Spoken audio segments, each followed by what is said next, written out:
Hello viewers, আসসালামু আলাইকুম। আজকে আপনাদেরকে দেখাবো আমি মাছকে কিভাবে খাবার দেই। এই যে দেখেন, ফিড আছে এই জায়গায়।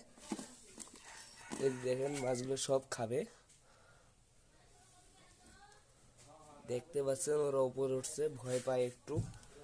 এই জায়গায় দিয়ে একটু, এই জায়গায় এটা আমাদের সকালের খাবার। এবার বাচ্চাদের জন্য খাবার গুঁড়া করব। হ্যালো ভিউয়ার্স, এই যে দেখতে পাচ্ছেন আমি খাবার গুঁড়া করে নিয়েছি, এগুলো বাচ্চাদেরকে দেবো। প্রথমে এই ব্ল্যাক মস্কো ফ্রাই কে দেই, মিক্স গাপ্পিকে দেই। এরপর দেবো রেড তেল। এই জায়গায় কিছু ছোট আছে, এরাও খাবে। এদেরকে দেখতে পাচ্ছেন আমার খাবার দেওয়া শেষ। এভাবে আমি সকালে খাবার দেই, বিকালে ব্রান শিম এগুলো দেই।